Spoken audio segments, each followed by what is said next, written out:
Insurance isn't a one-size-fits-all, and shopping for it shouldn't feel like squeezing into something that just doesn't fit. That's why drivers have enjoyed Progressive's Name Your Price tool for years. With the Name Your Price tool, you tell them what you want to pay, and they show you options that fit your budget. Enough hunting for discounts, trying to calculate rates, and tinkering with coverages. Maybe you're picking out your very first policy. Or maybe you're just looking for something that works better for you and your family. Either way, they make it simple for you to see your options. No guesswork, no surprises. Ready to see how easy and fun shopping for car insurance can be? Visit Progressive.com and give the Name Your Price tool a try. Take the stress out of shopping and find coverage that fits your life on your terms. Progressive Casualty Insurance Company and Affiliates. Price and coverage match limited by state law. Expedia and Visit Scotland invite you to come step into centuries of history that await in Scotland. Castles steeped in legend, walk along cobblestone streets. Come share the warmth of stories passed down through generations. This is a place with a past that is fully present today and all yours to explore. Plan your Scottish escape today at expedia.com/Visit Scotland. Study and play come together on a Windows 11 PC. And for a limited time, college students get the best of both worlds. Get the Unreal College Deal. Everything you need to study and play with select Windows 11 PCs. Eligible students get a year of Microsoft 365 Premium and a year of Xbox Game Pass Ultimate with a custom color Xbox wireless controller. Learn more at windows.com/student offer. While supplies last. Ends June 30th. Terms at aka.ms/collegepc.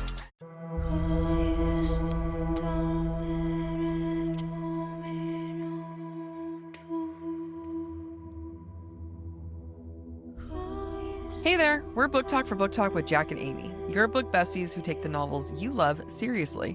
This is Jac. And I'm Amy, and together we mix smart analysis with fandom fun. So let's get into it. This is our Breadcrumbs and Broomsticks episode where we read your thoughts and interpretations, as well as discuss breadcrumbs from chapters 64 through 68 of Sarah J. Maas's A Court of Silver Flames. Before we dive in, don't forget Spilt. Spoilers, perspective and interpretation, language, and themes. And we are so serious about spoilers. For everything SJM, so you've been warned. If you would like more information, please go back and listen to the start of Tuesday's episode. And if you want to submit your thoughts for our Breadcrumbs and Broomsticks episode in the future, make sure to follow us on Instagram where we collect listener submissions. For the first time in many episodes, we are recording this back to back from yesterday's episode, or as we like to call it, 10 minutes ago. Not much has changed. Amy and I both have our shakes to get through, and I am no longer wearing pants. That must be so nice. I went to the bathroom and I thought, why am I putting these back on? I went pee and I was like, pants are really a choice. You don't see anything. So I am wearing underwear, but I want you guys to know.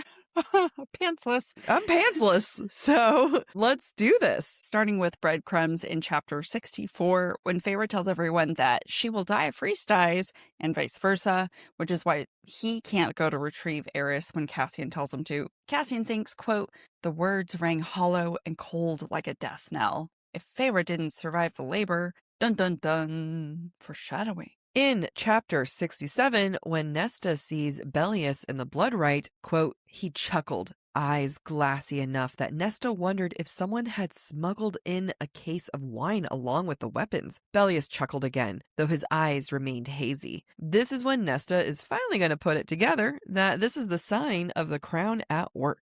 Can you read the first one in chapter 68 so I can read my note? Yeah, you just want to claim the genius that is yours.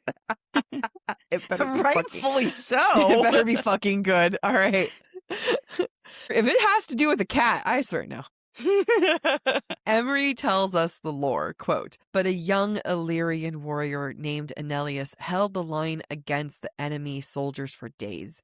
He found a natural archway of stone amongst the tangle of boulders and made that his bottleneck. It's about to be what's about to happen, but I remember back in the day, people thought that this was Hunt's descendant or Hunt's father.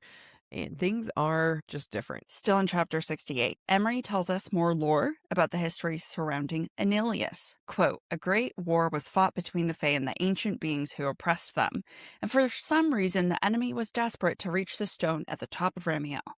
This rite is all to honor him. So much of the history has been lost, but the memory of his bravery remains. The Asteria are the oppressors being mentioned. They were desperate to get to the portal to potentially leave the world because they were being kicked around by the Fae.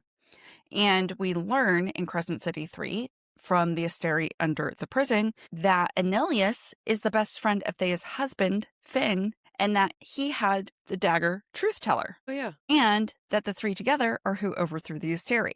Which makes me wonder, does that mean Azrael's actually descended from Annihilus, not Hunt? Okay. No, that was good. You did Thanks. good.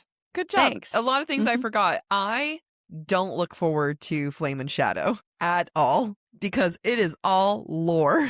It is all lore, but I actually, for the first time, feel prepared. It helps that I listened to Crescent City while we were doing this. I did too. No, I know. But I feel Nothing prepared. helped me. We get a description of Truth Teller, quote, the black blade absorbed the dim sunlight trickling through the forest canopy above. It's important for Crescent City 3 because it's how it interacts with the star sword. Azrael tries to comfort Cassian and how Cassian would know if Nesta died. Quote, you'd know if she died, Azrael said, pausing his work and looking up at Cassian. He tapped his brother's chest with his guard hand. Right here. You'd know, Cass. People think that this is more evidence that Azrael and Rhys's sister were mate. That, like, he said it in a way as someone who's lost his mate, but I don't think so. I don't think so either. I think he's just trying to comfort his friend. Hey. I mean, the amount of times that I have tapped your chest and be like, hey, right here. Felt it right here. I feel like I've done that to you. Be like, no? You've done it to your chest. Right here. I don't think you've tapped my chest. I would remember that. All right, I'm going to have to tap your chest then. Because I'd be like... You say that. Meanwhile, an actual thing you said today was, I got out of the shower and took a picture of my naked ass for you. And then you called me while I was doing it, and I thought I had summoned you, essentially. But really, you were trying to call your mom, and you were pissed that I answered the phone. Yeah, I was kind of insulted that you answered the phone. I was calling my mom. How dare you be the number I accidentally dialed? Last chapter, quote, but this tree was the very last before a barren slope rose above them like a black beast. They made it to the foot of Ramiel. It's like under the mountain and the prison, and things are barren there because there's probably an Asteria buried beneath. Or the other thing I forgot that we learn in Crescent City 3 is the fact that there are caches of power littered throughout the land. I said that episodes ago. And I forgot. Mentioned that episodes ago. I forgot, but I want you to know. Past me remembered. Good for you. You earned that. I'm did. sorry I couldn't appreciate it more in the moment. Yeah. Thank you. I feel very much better. Validated. Very much better. Thank you. I'm not reminding you to say it. I'm reminding you to laugh at the fact that you didn't remember, which then unfortunately reminds you to say at the gym when I said something to you and you're like, I'm saying this on the podcast. And I was like, good. I don't care. No. I said, I dare you to say it on the podcast. Oh, do I need to provide context or just the thing? I can't matter. spread my legs because I'm a lady. So I was accusing her of not doing the full range of emotion on that abductor machine. Yeah. And she's like, I can't spread my legs that far. I'm a lady. Oh, I was forgot. like, uh-huh. I'm a lady. That's why they physically just can't open that much. It's just Impossible. Gym Crush walks by, suddenly whooshoo. She does the splits. My abs hurt so much. That was oh, shit. I can't wait for you to start the core routine and to be miserable with me. It's just like you just won't be in pain. Oh, I'm texting Erin to include it. I've asked her multiple times. I asked her before you ever asked her. She just forgets. Texting her. Like, I'm going after this. I am sending her a message being like, by the way, add core to Amy's routine because I'm dying and she's not. Friends want other friends to suffer. This is my Ramiel. Oh, that really hurt. Okay. I don't know how I'm supposed to do abs again. I don't know how I'm supposed to do it weekly. One day I'll be strong. All right. We had things to say to you guys, and then you had things to say to us. And the thing we said to you was, what are your feelings on the Blood Right chapters? Hannah says, feels more rushed compared to the rest of the book, which is fair because the rest of the book is all about character development. And then all of a sudden we get into plot. Arc. I know, we get plot out of nowhere, which is why if it was focused on just the Nesta, Gwen, and Emery, and we removed the Cassian of it all, I think it would have flowed more. Brianna says, the link isn't working for me. You posted a link, and it didn't work for her. So she sends a DM. It worked for me when I tested it. That makes me sad. You take this up with Brianna. I'm going to believe her. She says, I think it shows that tactical thinking is just as important as brute strength, like when Gwen uses the monster to kill the Illyrians who used her nightgown as bait for Nesta, which sets up how they are going to be a unit of Valkyrie warriors. People complain about it not being realistic that they won the Blood Right, but like this is a fantasy book, people. Where is your whimsy? The mother helped them. The man in the cave helped them. Their strengths, besides the physical, helped them. I want to read about the good guys winning. So I liked these chapters personally since the three of them went through so much trauma before and in these chapters took control of their situation instead of allowing the bad guys to intimidate them into cowardice. I love this, and I have an additional point to make, and that is the fact that what is the one thing that the Blood Right is really supposed to also do? And that is to let the blood feuds work itself out. A lot of the males are out there looking for other males to fight. They're not looking for them. I believe it because the three women who no one knows are there, except for these few, and like there's hundreds, right? Other than the few that know that they're there, no one else knows that they're there. So of course they're going to be sneaking, hiding around. No one's anticipating it. And everyone else is looking to make a point settle to scores. go. Yeah, settle scores. Like they're busy trying to kill one another. I think that if the whole army knew they were there, I think if all of them were like hunting for them, then yes, that would have been difficult. But when you think about it, there was only one true fight sequence. And that is, so first you have Nesta who stabs the guy while falling down a hill. Then you have her stabbing him in the balls. I'm not calling those fight sequences. It's like she got lucky both times. She fights the men before the bridge. So that's a fight sequence. And that's with all of them, though. That's like with the three women who are fighting together. And so, I think that it's like, I will believe it. You know, I was someone who also kind of like, not poo-pooed, but being like, okay, the three of them train for a little bit and they win. They only fought one true big fight with them. Yeah. The other ones were just kind of like, you know, trying to get out of the way as best as they could. I think you make a really, really great point. I think there's also something to be said that weapons were introduced into this because weapons are not supposed to be there. And if it had to have been about brute strength, they probably wouldn't have won. But they were able to use weapons that they're trained with. And granted, Gwen also used her brain to lure a beast to attack some of the men at the camp. I love your point that it's not like all three drop sites, everybody knew that the women were there. Actually, very few people knew they were there, which gives them an advantage. The Cauldron demands a brief intermission. When I moved in with my partner is when I realized how much effort she puts into her skincare. She spends so much time and money just on what she puts on her skin. But the one thing she doesn't invest in is our bedding. Well, that's because you're now investing in it. With Boll and Branch. From their organic cotton sheets to their breathable pillows and comforters, Boll and Branch makes their bedding with ultra clean materials that are gentle on the skin and free from harsh chemicals. Boll and Branch really feels like my first grown-up sheets, and you can really feel the difference with their signature sheet sets. Remember, these sheets are touching you for up to 8 hours every single night. You're going to want to have the best sheets possible. Have you noticed that the pockets of the fitted sheets are perfect for forming around the mattress? This is the first set of sheets that I haven't had to help my partner put them on the bed because the pockets are too small. They are so easy to get on the bed. These are honestly the first pair of sheets that I have that I don't wake up with my sheets halfway wrapped around me. They are durable, they are soft, and the longer you use them, the softer they become. Upgrade your sleep with Bowl and Branch. Get 15% off your first order plus free shipping at bowlandbranch.com/BookTok with code BookTalk, BOOKTALK. That's Bowl and Branch, BOLLAND, branch.com/BOOKTALK, and use code BookTalk to unlock 15% off. Exclusions apply.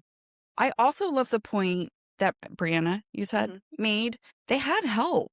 And you get through life with a little bit of luck and a little bit of help.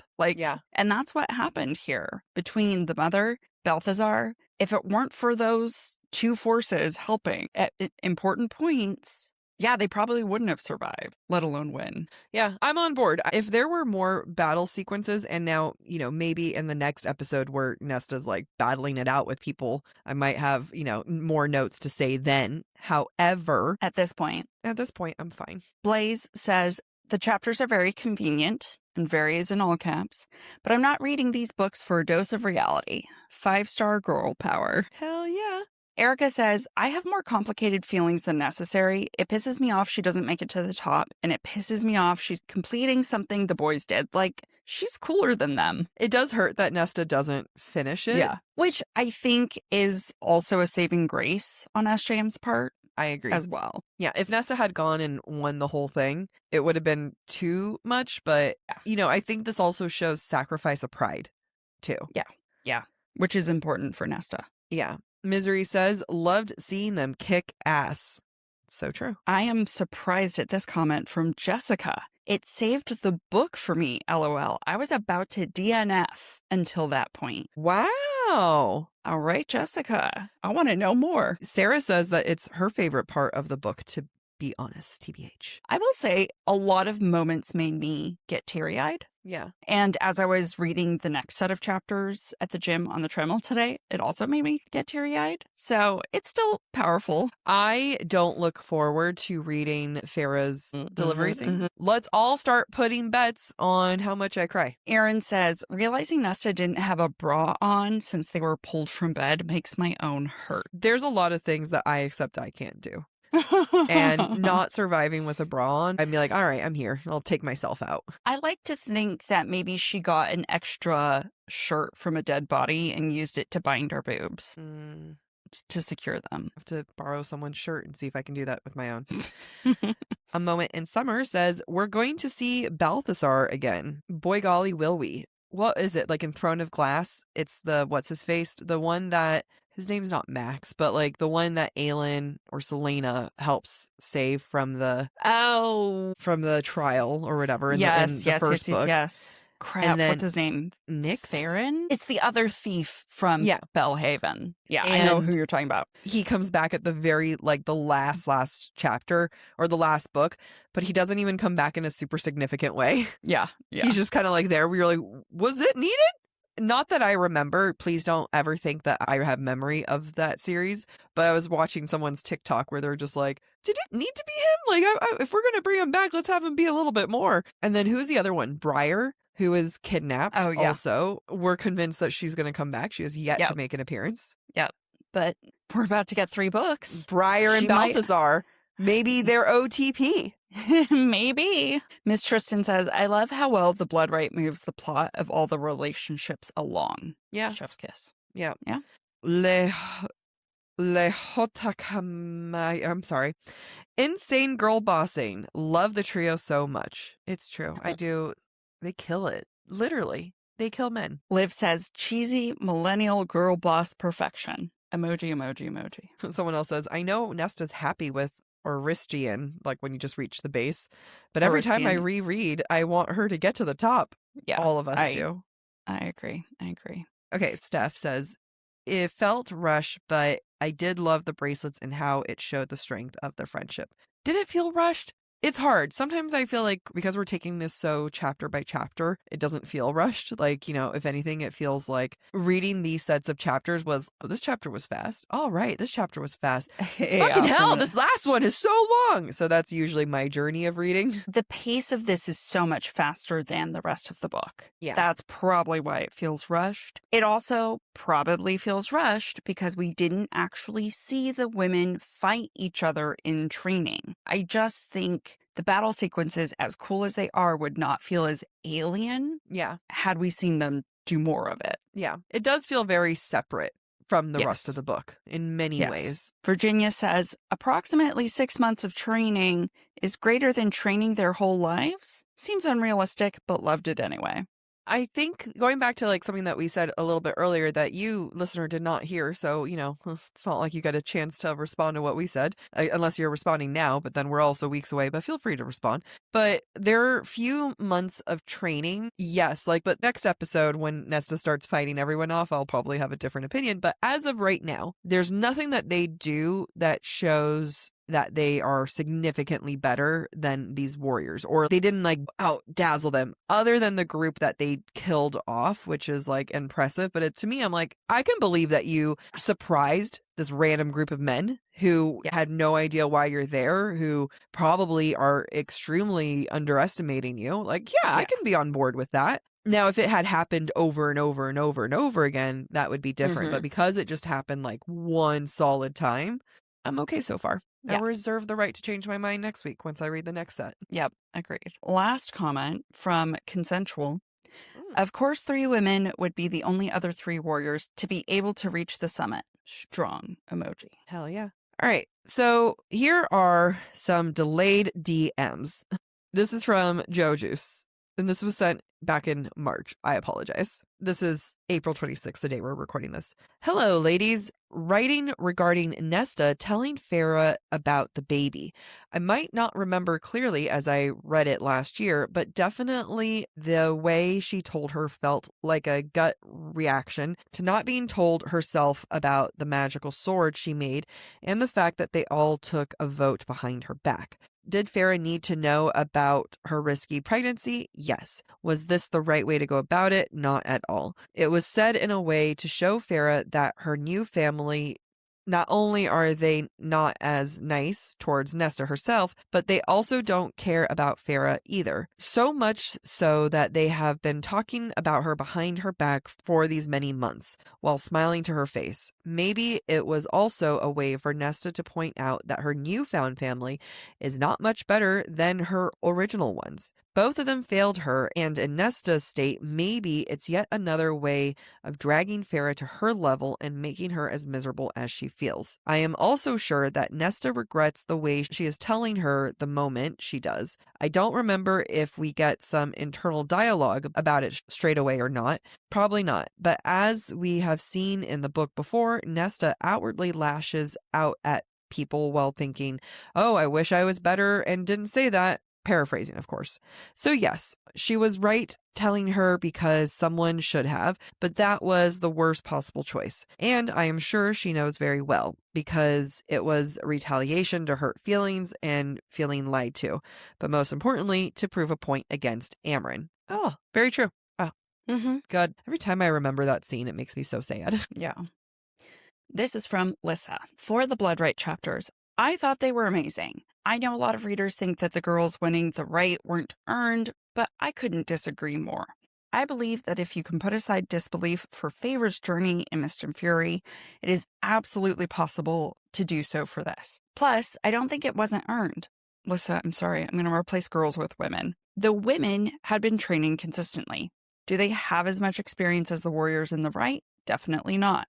But I also don't think that that was what the Blood Right was meant to represent here. For me, the Blood Right chapters represent Nesta's growth and the growth of her female friendships with Gwyn and Emery. The Blood Right shows that Nesta isn't selfish, at least not anymore, or not for these two. She walks through freezing cold water naked to save Emery. She carries Gwyn on her back up the mountain. She gets both of them through the right by fighting Bellius herself. Beyond that, I think the right is meant to show that the power comes from being an unstoppable team. There was great emphasis on the Bat Boys winning the right because they found each other and that it was when they were at their best to win that thing. Without each other, they likely wouldn't have done so. The same goes for the women. They won because they found each other, rather than being cocky and backstabbing like the Illyrian warriors in the right, which also goes to the point of their female friendships evolving in those chapters. It's during the right that they finally say their truths to each other in full and accept and support each other regardless. This in itself gives them the strength to win. I truly don't understand how anyone could be mad about that, but I digress. I think the payoff in these chapters is well worth suspending disbelief. Sarah wrote amazing female friendships in this novel, and this was their big moment, and I love it. This is also the moment where Nesta steps into her power, letting it literally shake the mountains around them, if I remember correctly. I think it was a great way to tie up this book, as well as set the women, Quinn, Emery, and Nesta, up for being respected warriors and Valkyrie in future novels or novellas. I think my only complaint with the chapters is that we don't see anything else about the male Nesta and Emery survive a night in the cave with, aka Balthazar.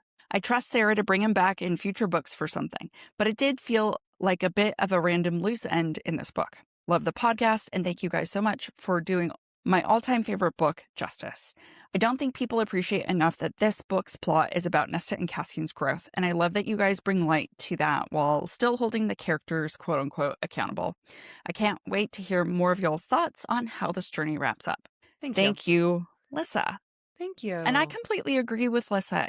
At the end of the day, what they achieve in the Blood Right is not about believability. Yeah. Sarah does her best to make it as believable as possible and puts in the work.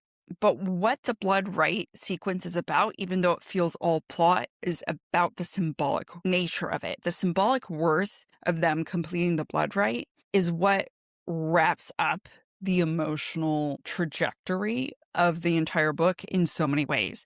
It wraps up the friendships, it wraps up Nesta's growth. It helps Nesta understand, fuck my humanity. I do want Cassian in my life. I don't care if he's my mate or not. Time for a bargain with our sponsors. Amy, we were just in New York for BookCon, and did you notice that all of the New York girlies were wearing quints? You're so right. They were stylish, street appropriate, but also business casual. It's amazing how I was spotting some of Quince's staple pieces on the street. I can always spot one of their Mongolian cashmeres from a mile away because it's always so soft and so nice. Quince really spends time on making sure they give you the best quality clothing they can with premium materials like 100% European linen, organic cotton, and ultra soft denim. Their styles make getting dressed simpler. They make me feel effortless, comfortable, and still put together with tops that start at just $30. You can't beat that for work. Everything at Quince is priced 50 to 80% less than similar brands. They work directly with ethical factories and cut out the middlemen, so you're paying for quality and craftsmanship, not brand markup. Refresh your everyday with luxury you'll actually use. Head to quince.com/booktalk for free shipping on your order and 365-day returns. Now available in Canada, too. That's QUINCE.com/booktalk, BOOKTALK, for free shipping and 365-day returns. Quince.com/booktalk. Struggling to find the right metabolic wellness support, even when you're doing everything right, has been one of the most frustrating things for me in my health journey. I've tried other metabolic wellness support providers, and I often feel rejected rather than supported by the process. That's because Brello is focused on long-term health, longevity, and performance, not quick fixes. Brello is designed for people who want a more sustainable approach to their metabolic wellness support. Their support helps you focus on habits, education, and structure alongside provider oversight. Getting my GLP-1 through Brello has been so easy. They make it so effortless, and they provide all the support I need through their app. Their app is one of a kind in my book because it allows you to track progress, manage reminders, and stay on top of renewals. And if you're like me, managing the renewals is the hardest part. Everything is managed online, making it easier to stay consistent over time, and medications are delivered to your door. They're so transparent with their pricing with one flat monthly cost. Go to BrelloHealth.com to see if you qualify and explore their GLP-1 plans, starting at $133 per month for your first 3 months, plus access to their app, community, and wellness classes. That's BRELLO health.com. Any information provided is for informational purposes only and should not be construed as medical advice. It is not a substitute for professional medical consultation, diagnosis, or treatment. All patients must consult with a healthcare provider prior to the prescription or dispensing of any medication, which will be done only pursuant to a valid prescription. Compounded drug products are not FDA approved, and the FDA does not evaluate their safety, effectiveness, or quality. Patients are encouraged to discuss the risks, benefits, and appropriateness of any medications, including compounded products, with their healthcare provider before use. I think you said it perfectly last episode, aka 40 minutes ago, and that the blood right is just a giant metaphor for everything Nesta has gone through. Yeah. And in a book where the journey is all character arc, we have talked about this before. Character arc is the entire point of this book. I actually believe if we remove the Briallen and Cassian being possessed, no one would have had as much of an issue with this. Because the blood right mimics her own journey so much so that I find it to be just as much of the takeaway being just as important. Like, it's not about the stabbing necessarily. I think because it's something that happens and it's not a plot that's happened. Does that make sense? Like, the fact that they were brought here, it wasn't like a plot that's been building up. Cassian being taken, that's plot that's been building up. This is just another thing that happens to Nesta, and it's kind of like it gets her ready for the cherry on top of being there for Farah, right? Like, if that and, you know, sacrificing her powers, saving Farah and the baby, if all of that is, you know, the piece de resistance, the final act for Nesta, would she have been ready for that if she did not go through the blood right? If Nesta hadn't understood what sacrifice, death, being there for your sisters, if Nesta hadn't learned that, even the moment of her firing the arrow at Gwen and knowing that Farah was the one who had done that, would she have been so ready to throw herself and sacrifice her power for Farah? And I think that this is a perfect emotional buildup. It's just another way of wrapping up the emotional journey. It's absolutely and utterly Cassian's like we're gonna do plot over here that just kind of derails all of it. Yeah, I do think that's a really good point, though, that had there been no blood right, Nesta would not have been able to do what she does for Farah. And I think I might even be willing to argue if there had been a break between the blood right and Farah's delivery of the baby and therefore death. I don't know if Nesta would have been as ready and willing to just throw herself. She's riding on a high. Like, she's...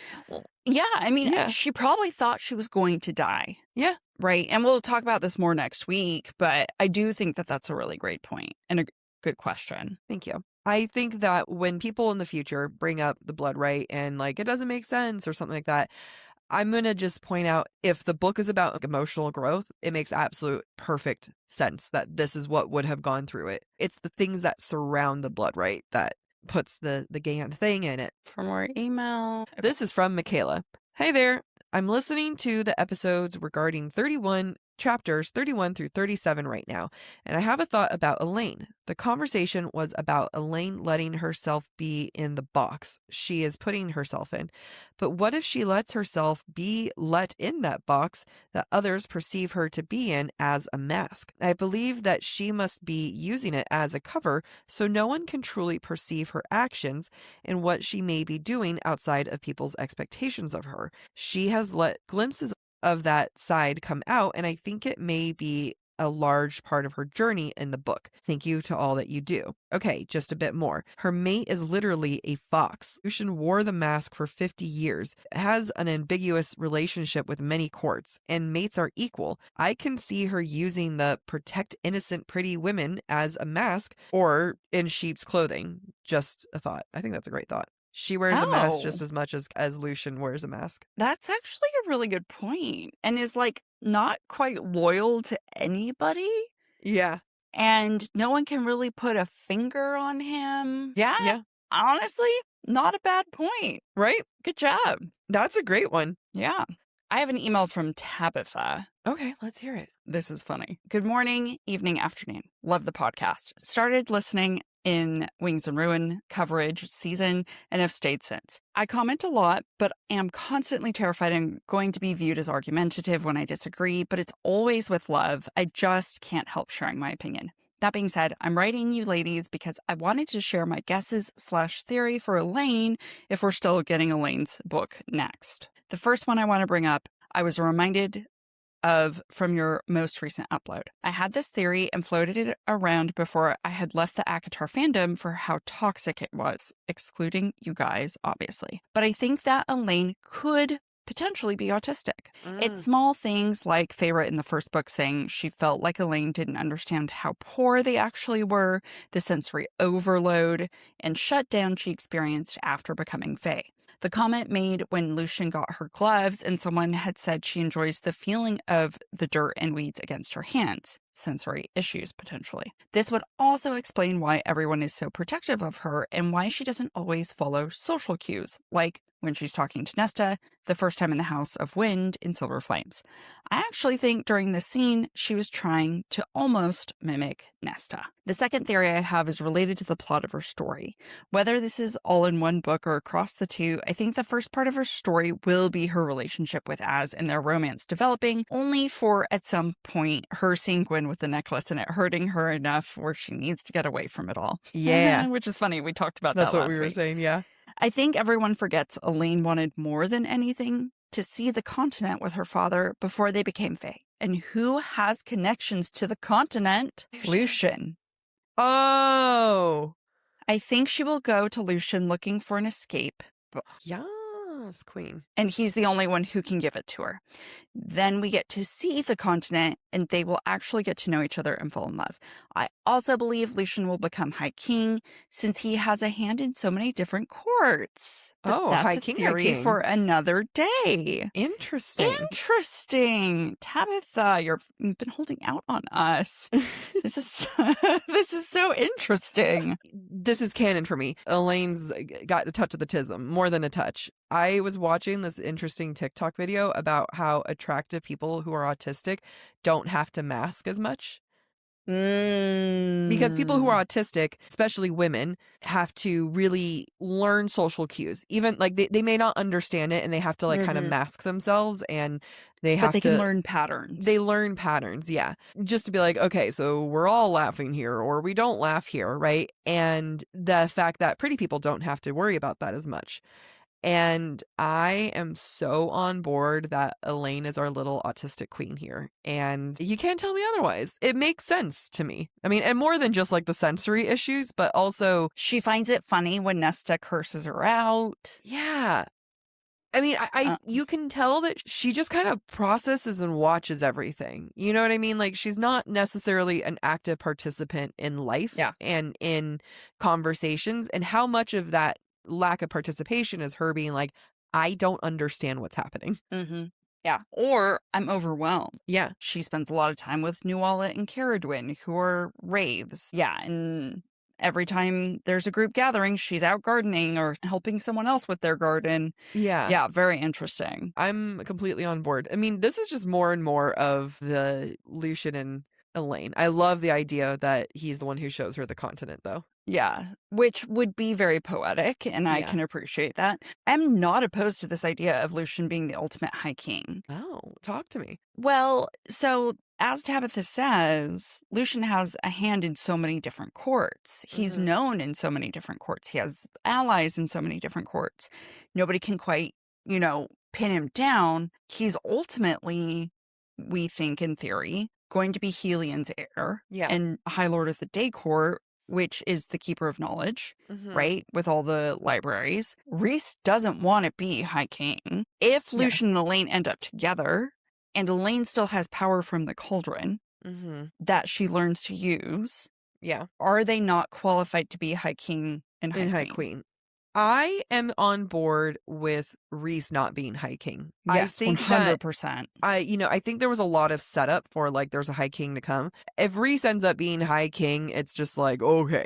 I mean, I'll be on board with it because like it's one of those things where it's like, and then the main character becomes the main character king and queen. Like, I'm not going to be mad at it. I just would like to see something different. My question then becomes, Rhys would not bend the knee to anyone. He literally has tattoos on his knees that he will never bend the knee for anyone. So who and what kind of power would have to be above him that he would sacrifice that power for? And that's the one thing, is that there's no one other than Farah. If she became High Queen and Rhys was just consort, sure. But like, that's the one thing of like, I'm on board with someone being, this ultimate, but he literally has tattoos about like, well, he'll never bend the knee to anyone. Which I find ironic because, yes, I understand the sentiment. What I love about what happens when Nesta saves Farah is the fact that he gets on his knees for Nesta. Well, I mean, that's part of the like why it hurts so good, right? Is that he swore to never bend the knee to anyone except for his mate, and now to the woman who saved his mate and baby and him. I'd be like, I want every child named after me at this point. I think the seal's been broken, right? In the sense that, like, for the right reason, Rhys can bend the knee. Oh. So yeah, again, I'm on board with it. The question that we must all ask ourselves is there anyone that Rhys respects enough to take that place? Right now, no. Other than Farah. He'd be like, sweetie, you're great. You be High Queen. But not impossible. 3 books from now, who knows? Not impossible. The spring court's giving me sniffles. We'll be right back. Tomorrow morning is knocking. Stock your fridge now. How about a creamy mocha frappuccino drink? Or a sweet vanilla? Smooth caramel, maybe? Or a white chocolate mocha? Whichever you choose, delicious coffee awaits. Find Starbucks Frappuccino drinks wherever you buy your groceries. Okay, I'm going to read Patrick, our star. Patrick. Hi again. Another idea for you. Was just listening to the Breadcrumbs and Broomsticks episode from Wednesday where you guys were discussing Nesta giving up her cauldron powers. This one's a bit of a stretch, but bear with me. We don't know the gender of the cauldron, but it and the mother are heralded as the creator and tool that created the universe. What if that is a sort of Adam and Eve style riff-off with the cauldron, Adam being off/from the mother, Eve, giving more power to the woman's side? That would also make sense why Nesta willingly parts with the, quote, masculine cauldron power and willingly accepts and embraces her, quote, femininity in the power from the mother. Kind of goes in line with Nesta's whole journey embracing her femininity throughout the book. Interested to hear your thoughts. As always, I am loving everything you guys do and have never looked and thought about books like this before your podcast, so thank you for always shifting my perspective. That's a really fucking holy shit, Patrick. Thanks, Amy's Patrick. not pleased. Her face is like an angry happy. An angry Muppet. But like in the best way possible. What? How did we not think of that? That's so good. It's very good. Shit, man. That's the kind of thing that you could have written a paper on and a professor would be like, A+. Yeah, seriously. It made me think. I recently saw a reel about how Christianity took the idea of Adam and Eve from a different religion. Yeah. And flipped the script, and that Adam was the one that had eaten the fruit and that Eve had been made. No. Shit. I can't remember. Anyway, but basically it was previously a story about like the wisdom of women and Eve coming from Adam's rib, not because it was taken from him, but because he was healed or something to that effect. Anyway, it was just about how basically Christianity has bastardized other people's stories to make it patriarchal for themselves. I thought of that as you were reading Patrick's note. It's great. It's great. It also makes me think of Crescent City 3 when Ethan goes to the Bone Quarter and sees, what's his face? The Bone King? Is that his name? Oh, yeah. The Bone Carver. Not the Carver, but the Underking. That's what his name is. And he sees a statue of a woman with tattoos on her arms that look like Bryce's tattoo. And she's holding a big bowl cauldron thing. And it's their god Erd. And the Underking says, well, that's funny. Where I come from, her name was Word. And I think that's the mother. And so that also makes me think what Patrick is saying is like spot on. Because Erd is male or female in the... Female. Female, yeah. Yeah, it's just, I don't know. The more you read into Christianity, the more it's just all been stolen from everything else. And then they just said, how can we make it more patriarchal? Okay. No offense meant to anybody who is a practicing Christian. As someone who is an unpracticing Christian, my mind keeps getting fucked up. And I have to re-question everything. The thing is, I'm a big believer that faith is not faith without questioning. I'm sticky. I'm messy that way. I'll read DJ. I'm rereading the entire ACOTAR series right now and just started Wings and Ruin, and something caught my eye. No one ever forced or pressured Farah into physical training. Reese made her learn to read and how to build mental shields and eventually to start using her powers. But her fight training she does with Cassian was her decision. I think it was offered once to her before she came to that decision on her own. Nesta, however, was completely different. Since Wings and Ruin, Cassian has been trying to get her to train with him, and then obviously there's the whole situation that happens in Silver Flames. I just find it very interesting that everyone was so forceful about having Nesta train, but not Farah, who the inner circle either knew or heavily suspected was Reese's mate before meeting her. I mean, I think it's because Farah eventually gets on board with training. Well, Farah was also self-taught. Yeah, she was willing to wear pants. She had some capability. For Nesta, Nesta knew nothing. And I think everybody else understands training as exercise is good for mental health. Yeah. This lady needs some help in that department.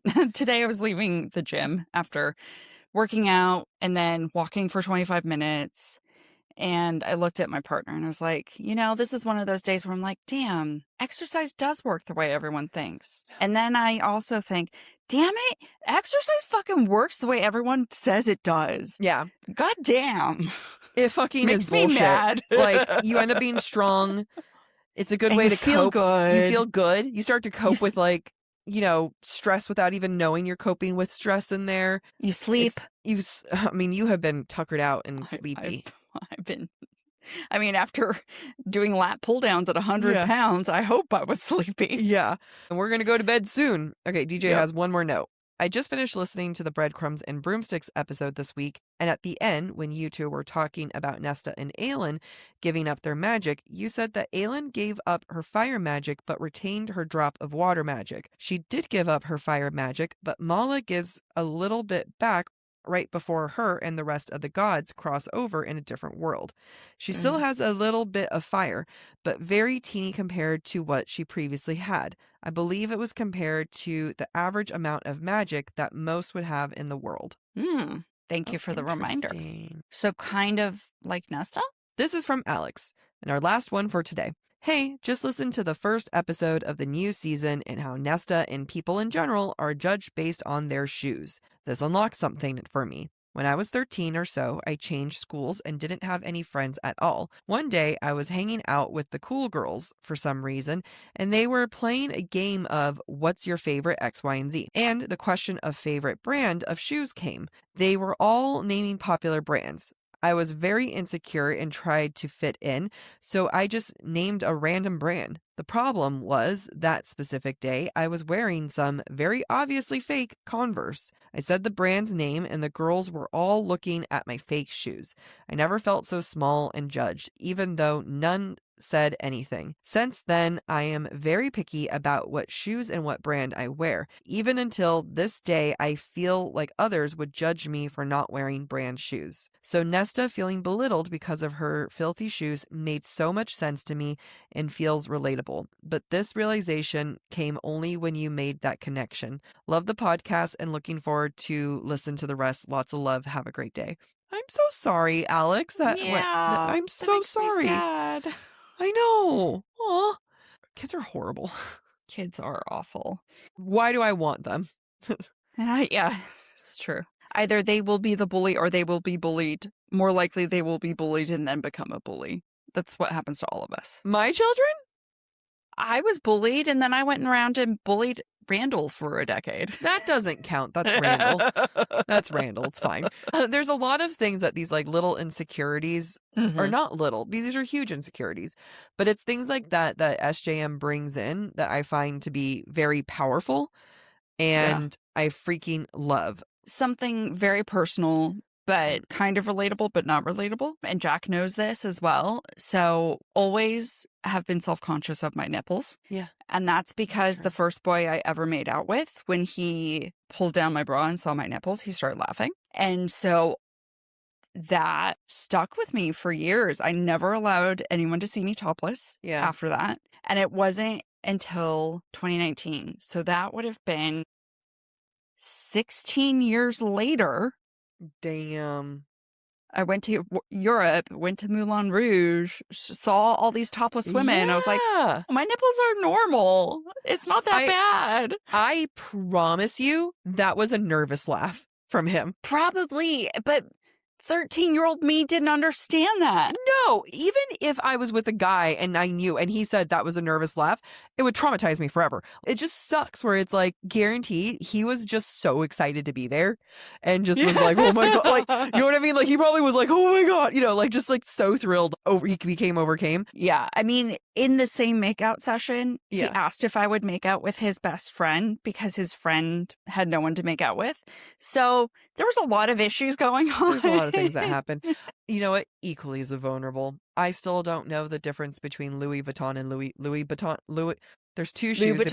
Louis Vuitton. I can't say them right. And then there's Louis Vuitton and Louis Vuittons. Or there's Christian Louboutins are the red bottom soles. Yeah.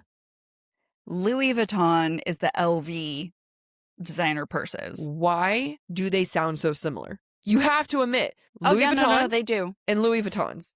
Oh, yeah, 100%. I did not know what Louboutins were until well into my 20s. Well, I would call them Louis Vuittons, and then people would be like, it's with a B, not a V. And then I would go see something, I'm like, I'm seeing an LV somewhere. And then I had to discover that those were two different brands. And I'm just like, there's so many names in this world.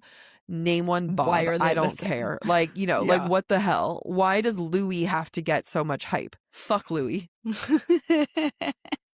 Louboutins are LOUB, so it's not even Louis, but they sound the same. I totally agree with you. You know what? My Doc Martens are great, except for the fact that they no longer provide me back support, and I need it. You know, it's time for you to upgrade your Docs. I'm gonna go get some good comfort soles. Except not right now, because I'm gonna go shower and get some food and then go to bed. All right, let's wrap it.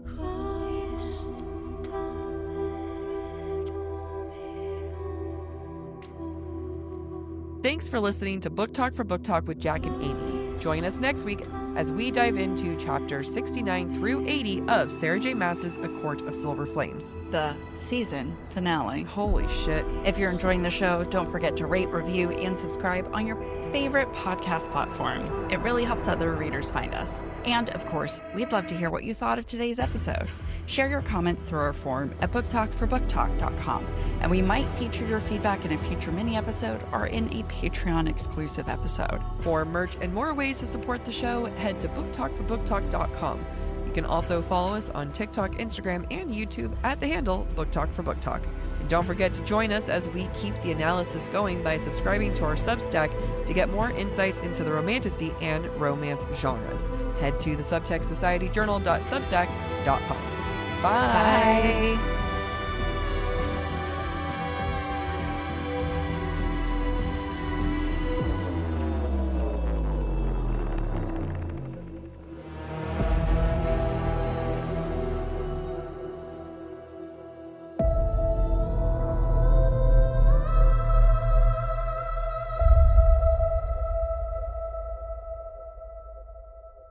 When I moved in with my partner is when I realized how much effort she puts into her skincare. She spends so much time and money just on what she puts on her skin. But the one thing she doesn't invest in is our bedding. Well, that's because you're now investing in it with Bowl and Branch. From their organic cotton sheets to their breathable pillows and comforters, Boll & Branch makes their bedding with ultra-clean materials that are gentle on the skin and free from harsh chemicals. Boll & Branch really feels like my first grown-up sheets, and you can really feel the difference with their signature sheet sets. Remember, these sheets are touching you for up to 8 hours every single night. You're going to want to have the best sheets possible. Have you noticed that the pockets of the fitted sheets are perfect for forming around the mattress? This is the first set of sheets that I haven't had to help my partner put them on the bed because the pockets are too small. They are so easy to get on the bed. These are honestly the first pair of sheets that I have that I don't wake up with my sheets halfway wrapped around me. They are durable, they are soft, and the longer you use them, the softer they become. Upgrade your sleep with Boll & Branch. Get 15% off your first order plus free shipping at bollandbranch.com/BookTok with code BookTalk, BookTalk. That's Boll & Branch, BOLLAND, branch.com/BookTalk and use code BookTalk to unlock 15% off. Exclusions apply. Amy, we were just in New York for BookCon, and did you notice that all of the New York girlies were wearing quints? You're so right. They were stylish, street appropriate, but also business casual. It's amazing how I was spotting some of Quince's staple pieces on the street. I can always spot one of their Mongolian cashmeres from a mile away because it's always so soft and so nice. Quince really spends time on making sure they give you the best quality clothing they can with premium materials like 100% European linen, organic cotton, and ultra soft denim. Their styles make getting dressed simpler. They make me feel effortless, comfortable, and still put together with tops that start at just $30. You can't beat that for work. Everything at Quince is priced 50 to 80% less than similar brands. They work directly with ethical factories and cut out the middlemen, so you're paying for quality and craftsmanship, not brand markup. Refresh your everyday with luxury you'll actually use. Head to quince.com/BookTalk for free shipping on your order and 365-day returns. Now available in Canada too. That's QUINCE.com/BookTalk, BookTalk, for free shipping and 365-day returns. Quince.com/BookTalk.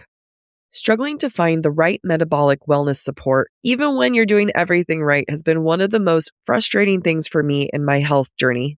I've tried other metabolic wellness support providers, and I often feel rejected rather than supported by the process. That's because Brello is focused on long-term health, longevity, and performance, not quick fixes. Brello is designed for people who want a more sustainable approach to their metabolic wellness support. Their support helps you focus on habits, education, and structure alongside provider oversight. Getting my GLP-1 through Brello has been so easy. They make it so effortless, and they provide all the support I need through their app. Their app is one of a kind in my book because it allows you to track progress, manage reminders, and stay on top of renewals. And if you're like me, managing the renewals is the hardest part. Everything is managed online, making it easier to stay consistent over time, and medications are delivered to your door. They're so transparent with their pricing with one flat monthly cost. Go to BrelloHealth.com to see if you qualify and explore their GLP-1 plans, starting at $133 per month for your first 3 months, plus access to their app, community, and wellness classes. That's BRELLO health.com. Any information provided is for informational purposes only and should not be construed as medical advice. It is not a substitute for professional medical consultation, diagnosis, or treatment. All patients must consult with a healthcare provider prior to the prescription or dispensing of any medication, which will be done only pursuant to a valid prescription. Compounded drug products are not FDA approved, and the FDA does not evaluate their safety, effectiveness, or quality. Patients are encouraged to discuss the risks, benefits, and appropriateness of any medications, including compounded products, with their healthcare provider before use.